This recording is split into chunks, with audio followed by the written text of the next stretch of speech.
दोस्तों, क्या ताली एक हाथ से बच सकती है? क्या एक तरफा इंसाफ हो सकता है? तो क्या बिजली जैसी तेजी की कार्रवाई केवल मुसलमानों पर होती है? क्या इंसाफ अब सड़कों पर होगा? क्या कानून सिर्फ किताबों में सिमट कर रह गया है? क्या टीवी चैनलों पर अब हिंदू मुसलमान ही रह गया है? क्या अब हर मामले में धर्म को टारगेट किया जाएगा? क्या किसी एक के गुनाह की सजा में पूरी कौम को गुनहगार बना दिया जाएगा?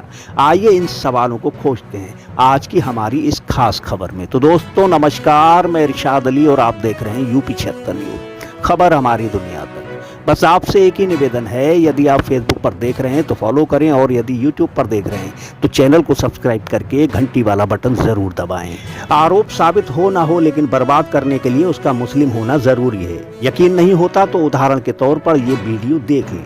हाल ही में दिल्ली में एक 14 साल के मासूम को सीआईएसएफ के जवान ने सिर्फ इसलिए गोली मार दी क्योंकि वो उनके पारिवारिक विवाह समारोह में नोटों की बारिश के दौरान उस मासूम ने भी एक दो नोट उठा लिया था और गोली लगने से उस मासूम की मौत हो गई। और गोली मारने वाले के घर पर ना कोई बुलडोजर चला और ना ही किसी ने उस हत्यारे के धर्म को टारगेट किया। मालूम है क्यों? क्योंकि वो मुसलमान नहीं था। अब एक और घटना सुनिए, ये है बिहार की। यहाँ एक मुस्लिम महिला जिसका नाम रोशन है, वो किसी मामले को लेकर गांव के प्रधान देवी कुमारी के पास इंसाफ की उम्मीद लेकर पहुंची तो वहां उस मुस्लिम महिला को इंसाफ की जगह मौत मिली।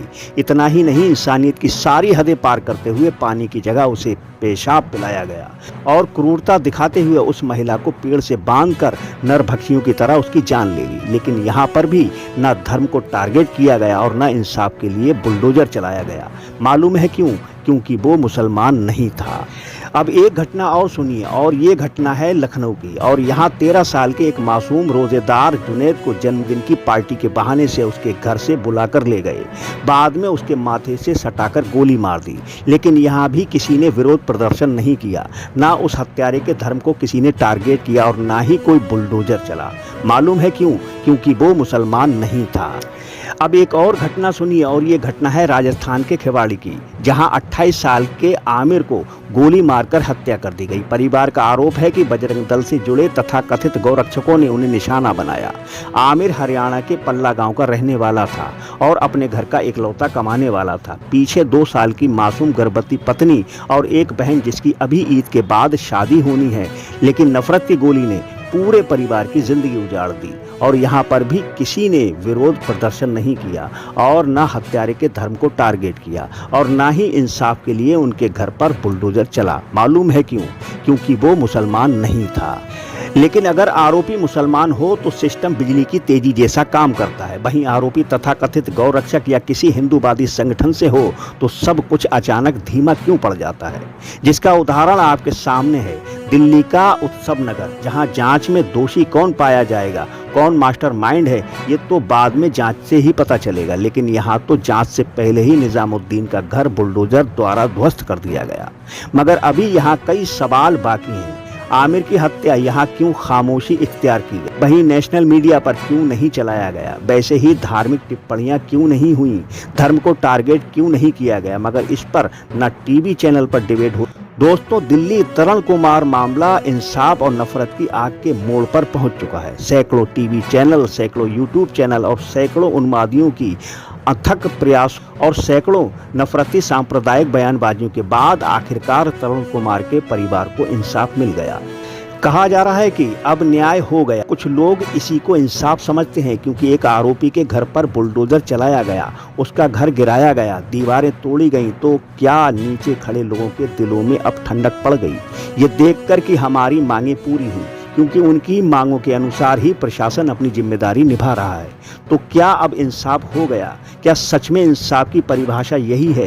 क्या सच में इंसाफ इसी को कहते हैं? क्या इंसाफ इतना सा ही होता है?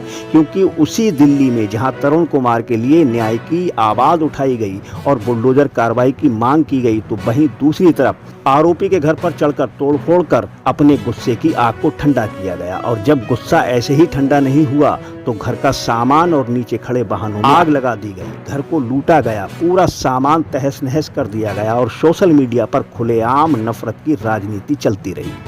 आरोपी की आड़ में पूरे समाज और कौम को हाशिए पर लाकर खड़ा कर दिया गया। जमकर नारे लगे, भीड़ इकट्ठा हुई और माहौल ऐसा बना दिया गया जैसा कि पूरा समाज ही इस मामले में आरोपी है।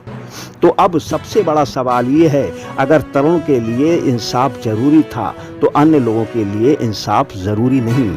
क्या उनके सामान को जलाना, घरों को तोड़ना, उनके बच्चों को डर के साए में जीने के लिए मजबूर करना क्या कानून के दायरे में आता है? और एक सवाल ये भी है, जब भीड़ सड़कों पर उतरती है, जब किसी समुदाय विशेष को निशाना बनाया जाता है, तब कानून कहाँ चला जाता है? सवाल तो उस पुलिस से भी है कि बार बार वो ये कहती रही कि सब कुछ नियंत्रण में है, फिर कानून हाथ में लेकर घरों में खुद से तोड़फोड़ करने वालों को इतनी छूट किसने दी?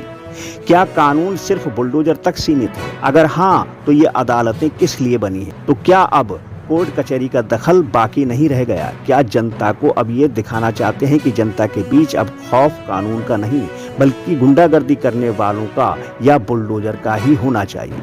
क्योंकि न्याय या इंसाफ अगर सच में होना है तो वह एक तरफा नहीं हो सकता। न्याय का मतलब है कि जिसके साथ भी गलत हुआ है उसे बराबर इंसाफ मिले।